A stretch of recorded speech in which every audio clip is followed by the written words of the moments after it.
Hey folks, going to do a little update on the 4x4 tent. This is the 6-plant system Riverponics offers.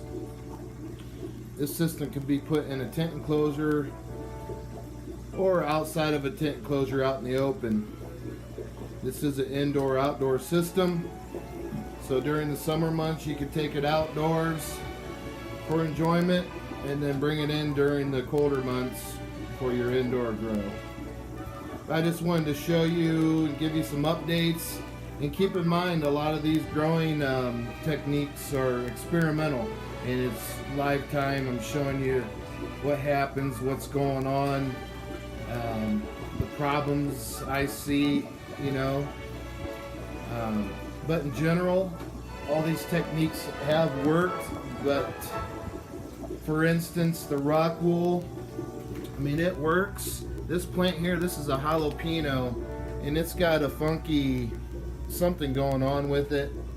I don't know if you can, it's hard to see, but you can see those little white dots underneath the leaves. This thing's got something going on with it. I have no idea what it is, but I'm gonna pull this plant.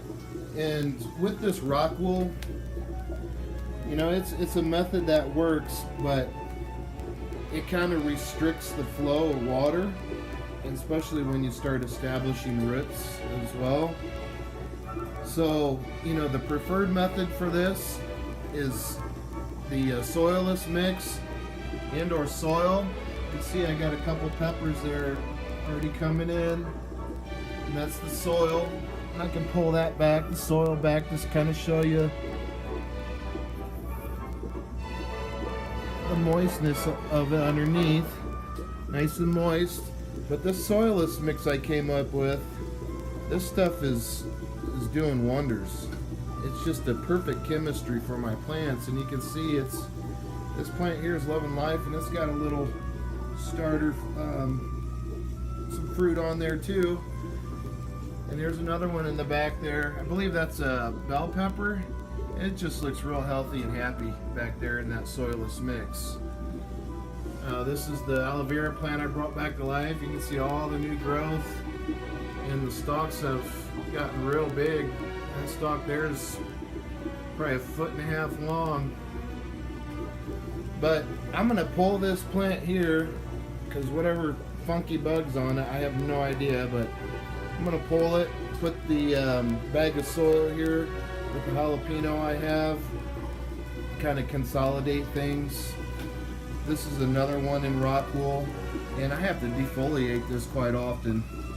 But there again, for longevity plants, this is probably not the best preferred method. It does work, but it can create some issues as well with the natural flow of how Riverponics works. It's something we could tinker with and get more intrinsic with doing different things as far as with the rock wool to get the proper flow and what have you. But how extensive do you want to go? You want to be as simple as possible and keep it simple as possible without adding a bunch of different stuff. That's the name of the game, is simplicity. But so with that said, I'm looking at doing a giveaway for the soil mix I have, and I'm wanting your thoughts as far as me starting to sell this.